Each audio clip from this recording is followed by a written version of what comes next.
Black Power.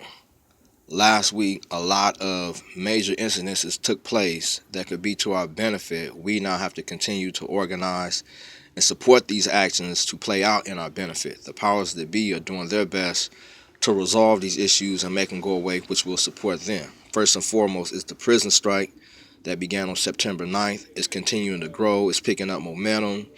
Right now, there's supposedly between 24 to 25,000 inmates who are refusing to work. They are being retaliated against. Right now, supposedly 150 of these brothers have been isolated, put into solitary confinement at Holman Correctional Facility. Supposedly, other inmates are being let out of solitary confinement to go and attack the ones who are participating in this labor strike. Also at Holman, inmates are being accused of attacking guards. Supposedly one guard was even killed. Other guards are now quitting and refusing to go to work out of fear of their safety. But on the outside, we have to continue to educate, get the information out, because there is a corporate media blackout of what's going on. So we most definitely have to be their voice, but also we have to continue to educate people and try to keep them out of McDonald's, keep them out of Whole Foods, keep them out of Starbucks, so we can shut down these corporations from the outside. So most definitely salute to all the brothers and sisters who are participating in this, but everyone that can continue to communicate and educate all who are incarcerated. Because last week I spoke to a brother out here in California. He had saw a clip of it on the news, but within his facility, nothing's happening. A lot of them are also being isolated. Another thing that's happening is once they're isolated, the only people they can communicate to are usually snitches. So whatever word they try to get to other people, to the general population, usually goes to the guards or other staff at the prisons. So most definitely continue to support that.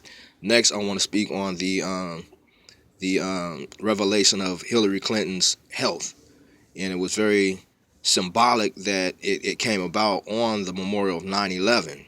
She has been one of the main conspirators in this New World takeover, this New World attack against Muslims, this New World attack against Africans. Some people are speculating, if it was just a little cold, little pneumonia, which we have seen for a long time now, is more severe than that. Other people have claimed, she's actually dead and it's a stand-in that's in her place. I don't know, but we most definitely have to use this to our advantage, because it's obvious she is in no condition to be a president for the next 4 years, especially knowing her history of what she has unleashed against Africans and our black communities. We most definitely need to not support this election, be it Clinton, Trump, or even Jill Stein. Who is this person, Jill Stein? Some folks say they've been familiar with her before this, but again, it's time for us to stop supporting white people as being our leaders on any front. But most definitely pay attention to what's going on with that and continue to expose it and educate people. I've seen black people say, well, I'm still going to vote for her, or, we got to vote for her because Trump is going to be worse. But again, if we look at the history of who's done what to this point, Hillary Clinton has been the greatest threat to our people. Not saying that Trump's going to be any better, but that's why we don't need to support any of them. Next, last week, President Duarte of the Philippines began kicking the U.S. military out of the Philippines. And the thing that's very symbolic in this is all of these places where the U.S. has been invading, occupying, as more of them start standing against them, then we start realizing that we as the oppressed masses have the real power. So here within the U.S., some of these puppets and pundits who have been, serving the interests of the state really need to be educated on this. Once they see we in the times where everybody's severing ties with this beast, hopefully they'll catch on to it. Also in Syria, the FSA, the Free Syrian Army, they did something very similar. They began to kick they kicked the special forces out of Syria. And the thing that's very powerful about that is for the past 5 years, the U.S. has been funding, they've been spending about $1 billion a year to fund different groups within Syria to create chaos in hopes of overthrowing the Syrian government. But again, this is a group that's now waking up. It might have been in part to the ceasefire that was called. It might have been something that's been brewing all along. But this is a group that's been taking U.S. money, getting stronger and getting stronger. And now that they're in a position, they're kicking them out. And again, here within the U.S., one of the things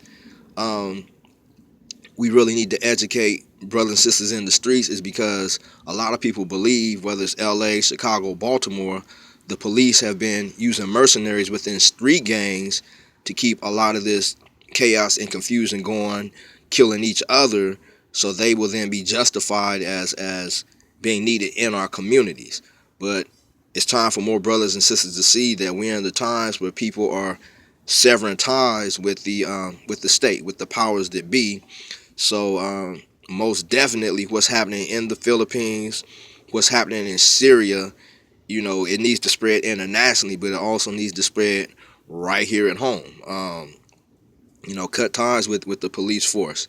And just lastly, I always end by saying the most important thing we need to do right now is organize, work together to be able to support and respond on each other's behalf. Some people ask more specifically what that is. Right now, identify 3 to 5 people you could call in an emergency situation, whether it's the police pulling you over, whether it's the police coming to your home, who you know are willing and able to respond. Educate them on getting 3 to 5 people each and being able to reach out to them and have them all respond.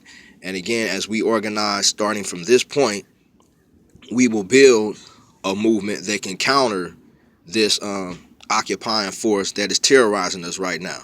Because again, it's all about numbers. We have a minority who is oppressing a larger body because we have not organized from this starting point first and foremost. All power to the people.